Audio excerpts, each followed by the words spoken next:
Hey everybody, today I want to talk about something that's been on my mind, and that is competition funding and how I raised a couple extra $1,000, a little over that, to host competitions.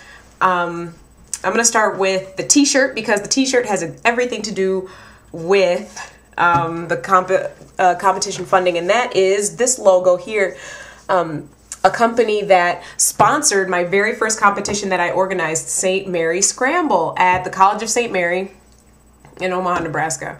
How it happened was, and I'll tell you how much they gave. How it happened was I joined the Young Professionals of the Urban League, which is an organization that helps professionals of color network, young people network and all that, and find opportunities and share ideas. So I attended a meeting, and it just so happened that somebody that I knew was giving a presentation. So after the presentation, I basically shared with him what I wanted to accomplish, and he said, "How much do you think you're going to need?" And I thought, well, I mean, when somebody is like interested or like going to share something with somebody else, and you're just taken back by it, you have no idea. So I was like, I don't know, $500, $1,000. He's like, yeah, okay, I've got a meeting with this engineering firm, and I'll see, I'll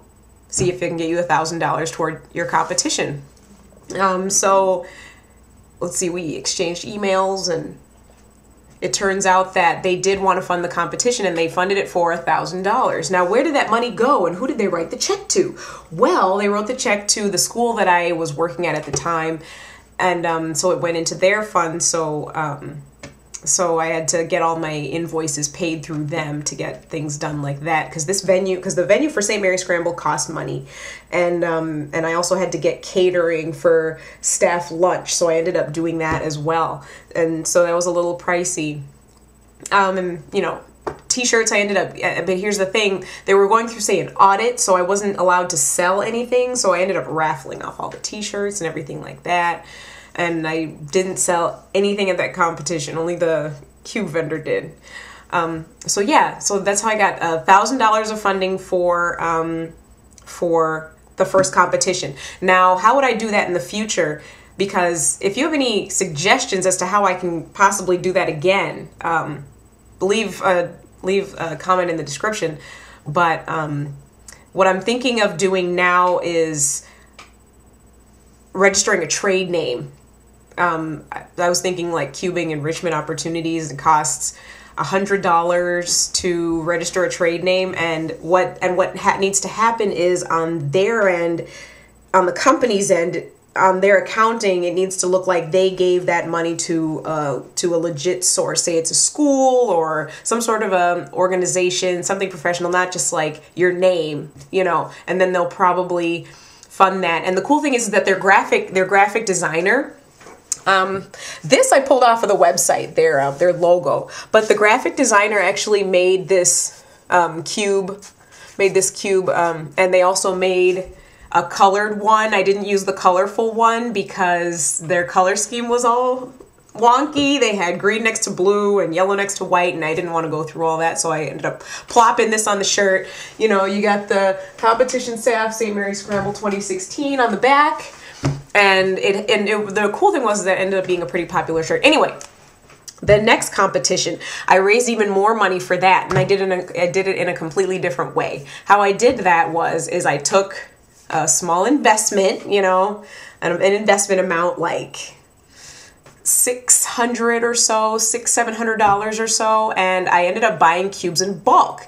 Now, where I got this idea I did it for a couple of reasons, and I got the idea from a Minnesota competition I went to. A young man had all these guanlongs, and he was like, well, they were nearly gone, and I said, how did you get all these, and how much did you, and he was like, oh, I ordered them directly from the manufacturer. It's like, duh, I didn't know that a single person and entity could order a bunch of cubes. So that was where the idea first pinged, and then at my last school, way before I started selling them out of the office, they were being sold by me, and it was crazy how hooked the kids were, to the point where they would come to me they would come to me looking like, I don't want to call them drug addicts, but they needed a fix. You know, they would, oh, do you have any of those cubes? Do you have any cubes? And they would come every single day for cubes. So I pushed them into the office, and I would actually order cubes off of Cubes for Speed. I wasn't making any money. I was buying them for $3. I was selling them for $3 because I wasn't allowed to hustle the kids. Which who would want to do that anyway? So this time, this new school, I ended up contacting Moyu and Chi directly and ordering through them. And the cool thing is that I built a relationship with them, and I ended up making about $1,500 in cube sales. I sold 3x3s for $4. That's my food in the oven. I need to get it out, so I'm going to end this video quickly. For $4, and I ended up selling the 2x2s for $3, and then I got a bunch of Pyraminxes for cheap as well, for like $2.90. These were like regular Moyu Pyraminxes for $2.90 a piece, so I sold those for $5 each, and I was able to raise enough money to my oven's going off, so I gotta end the video, but yeah, so think about that, and if you have any ideas on how to get additional competition funding, or if you have any additional questions for me on contacting wholesale companies, or any questions about what I'm doing to get money for competitions, let me know.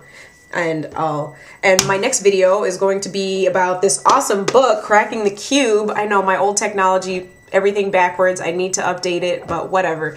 Cracking the Cube, and 5 reasons why I love this book. Bye.